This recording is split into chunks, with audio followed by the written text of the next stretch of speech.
Hola, this is going to be a quick review of the preterite versus the imperfect. If you don't know how to form either of those tenses, check out some of the other videos that talk about the formation of these tenses. This video is just going to focus on when to use which tense. We're not going to talk about the formation of these tenses at all. We're just going to talk about when to use what. So the preterite is used to talk about one-time actions or events, things that have a definite beginning or a definite end point. You don't want to overthink this too much. This really refers to when you're talking about the beginning of that event or you're talking about the end of that event. That's when you use the preterite. When you're giving narration, but when you're talking about what happened, not when you're giving the background information and all the fluff about where somebody came from, their backstory, not for backstory ongoing things, but for those moments that happened in the past, specific events, specific changes in the plot, like those game-changing moments, the climax, things like that, specific moments. And interrupting actions. So if you're giving a phrase like, it was raining when the phone rang, that interrupting action when the phone rang would be expressed using the preterite. It is interrupting what was happening. Often the preterite will be translated as an ed form of the verb because it's something that happened, not something that was happening. Here's some words that will trigger the preterite. There, of course, are plenty of other words that also trigger the preterite. These just give you an idea of the kinds of phrases that signal you would want to use the preterite, or if you're forming the sentence, that the kinds of moments that would signal a use of the preterite. So, un día, one day. El 3 de abril, this is a specific date. Una vez, one time. A las 8, this is a specific time. El año pasado, last year. Ayer, yesterday. Hace un mes, a month ago. Anteayer, day before yesterday. El lunes, Monday. Anoche, last night. Dos veces, 2 times. So these are all talking about specific moments. Some of these, of course, could be used differently to have a different meaning in the past, but in general, this is talking about a specific moment, so it's going to signal the preterite. The imperfect is our other past tense in Spanish. The imperfect is used to talk about ongoing actions, so things that were happening, okay? It's also used to talk about repeated actions, so things that you used to do. In English, we have this phrase, used to, that we use to talk about what we used to do. But in Spanish, that phrase doesn't really exist. They have verbs that you could use, but you end up putting them in the imperfect to take on this meaning. So simply by putting a verb in the imperfect, it takes on this meaning of used to do something. If I say, vivía en Florida, that takes on the meaning of I used to live in Florida. All I did was put vivir in the imperfect tense. This is for things where you're not concerned about the beginning or the end. Yes, there might be a beginning, and yes, there may be an end, but you're talking about just in general what was happening, so you don't need to overthink it. So a good example of this might be how you give your age in the imperfect. So you might say, I was 12 years old, and you use the imperfect as that verb was. Yes, there was a beginning to when you were 12, and there's an end to when you were 12, but that's not what matters because it's kind of just no beginning, no end. Nobody really cares about that when you're giving that information. So that's why time, dates, ages, feelings, descriptions, all of those get put in the imperfect. And the imperfect is used for the interrupted activity. So something happened that interrupted something else. That something else that got interrupted is in the imperfect. So some trigger words for the imperfect might be todos los días, every day, habitual.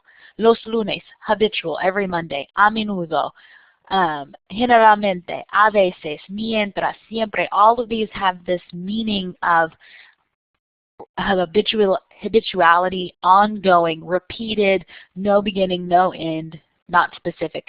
Okay?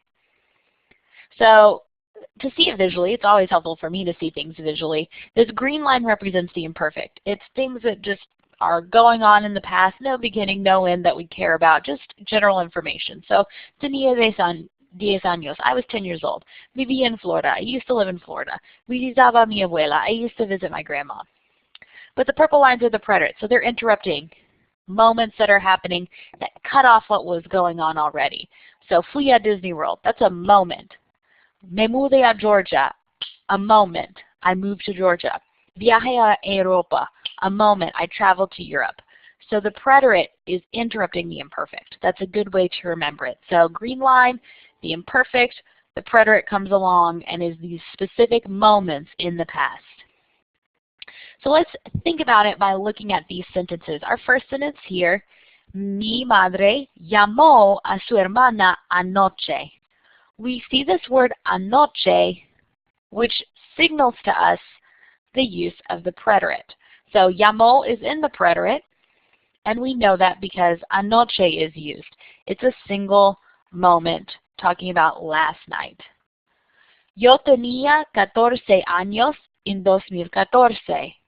Tenía is in the imperfect, and since we're giving an age, that tells us why we're using the imperfect. When we give an age, we always use the imperfect. Mis padres se casaron en 1988.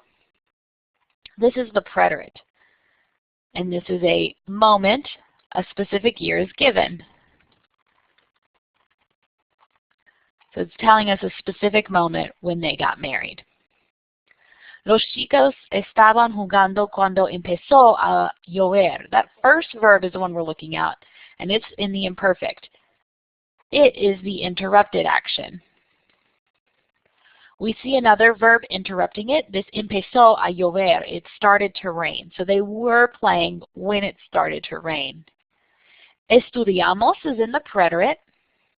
And that's being used because we see that verb, or that word, ayer, which is a single moment, yesterday. María fue conmigo al centro comercial el sábado.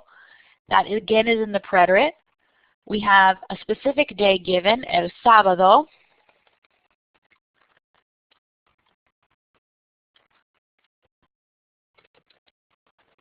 And so that's why we're using that. Mis hermanos prefirieron jugar con los carros. Prefirieron is in the imperfect. There's no specific time here.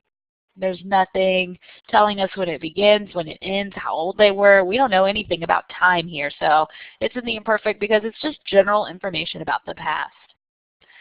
¿Trabajabas tú toda la noche? This is in the imperfect. And there, again, it says la noche, toda la noche, all night. So that is a time frame, but there's no definite beginning. I'm spelling that wrong. Beginning or end. La clase era cada día a las 8. That's in the imperfect. It's something that used to happen, so it's habitual. We get that from the cada. Cada meaning each. And then vivíamos en Georgia por muchos años. That's in the imperfect. It's something that used to happen. It's a used to past action. So you can see when you compare the preterite versus the imperfect, there's a pretty clear difference between them. The preterite being specific moments, the imperfect being ongoing past events. So again, looking at this chart, things that were happening and then things that happened is kind of your translation. So used to happen and single moments that happened. So if you want more information, if this wasn't enough for you, you can check out YouTube. Senior Jordan has a couple different videos that explain this in more depth. He even has a song to make it better. There also are some previous Class Connect session recordings that you can watch. And there's a handout that will be available to you about this topic that has some more additional resources, worksheets, and practice problems to help you understand the differences between the preterite and the imperfect. As always, you can set up a learner conference with your teacher. If you are still confused, we would love to help you any way we can. Gracias por mirar.